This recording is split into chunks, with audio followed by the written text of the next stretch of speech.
Freddie Mercury is remembered as one of the greatest frontmen in rock history. Fearless, theatrical, and unbelievably talented. But what many fans never realized is that behind the flamboyant charm and dazzling smile, Freddie had strong opinions. Very strong opinions. And some of the most famous bands of the 70s and 80s rubbed him the wrong way. Sometimes it was competition. Sometimes it was clashing personalities.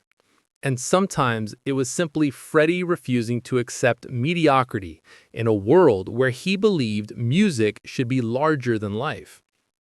Today, we explore the bands Freddie Mercury quietly disliked and why he felt that way. 1. The Sex Pistols.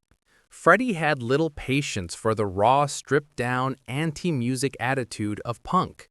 When the Sex Pistols exploded onto the scene, Freddie felt the hype around them was exaggerated. He reportedly dismissed their music as a passing phase, joking that punk bands played guitars like they just found them in the trash. The biggest clash came when Queen and the Sex Pistols booked recording sessions in the same studio in 1977. Freddie viewed their rough behavior and chaotic image as cheap shock value, something he believed didn't require real talent. He didn't hate them personally, but he saw their sound as the opposite of everything Queen stood for: precision, harmony, and theatricality. 2. Kiss. Freddie respected showmanship. He was, after all, the king of stage performance. But he admitted he didn't enjoy how bands like Kiss relied heavily on costumes and pyrotechnics. He once joked that Kiss needed more songs and fewer explosions. Freddie believed showmanship should enhance the music, not replace it. While Gene Simmons admired Freddie deeply, Freddie found Kiss's brand of macho rock too cartoonish for his taste. He felt the band leaned on spectacle to cover up musical weaknesses, something Freddie, who pushed himself vocally every night, couldn't appreciate. 3. Led Zeppelin. This one surprises many fans, but Freddie had a complicated relationship with Led Zeppelin. He respected their talent, especially Robert Plant's vocals, but disliked their on-tour arrogance and band-above-everyone attitude. Freddie was irritated when Zeppelin refused to interact with Queen backstage during the mid-70s festival circuits. He once said Zeppelin acted like the world revolved around them, while Freddie believed musicians should be approachable and humble with their fans. He admired their music but strongly disliked their behavior offstage. 4. The Smiths. In the early 1980s, the Smiths became the voice of moody, minimalist British rock. Freddie didn't care for it.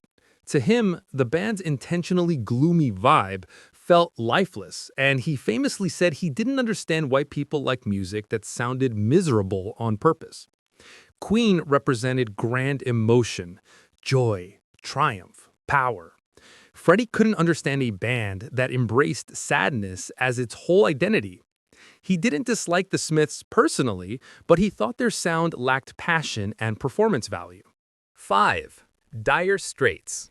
Freddie appreciated Mark Knopfler's guitar skills, but felt Dire Straits played too safe, especially during the early 1980s. He believed music should be dramatic, unpredictable, and theatrical, everything that Queen was known for. Dire Straits' calm, laid-back style didn't impress him. He joked privately that their concerts felt like waiting rooms with guitars. In Freddie's eyes, rock was supposed to be flamboyant and fearless, not relaxed and understated. 6. Van Halen. Freddie admired Eddie Van Halen, but he didn't enjoy the band's backstage rivalry culture. When Queen and Van Halen crossed paths in the early 80s, Freddie felt the band gave off a competitive energy he didn't care for. He disliked the macho, chest-thumping side of American hard rock, something he felt Van Halen embodied at times. Freddie believed music should unite people, not turn into an ego contest. Though he respected their talent, he wasn't a fan of their attitude behind the scenes. 7. Journey. Journey dominated the early 80s, but Freddie viewed their music as too polished and predictable.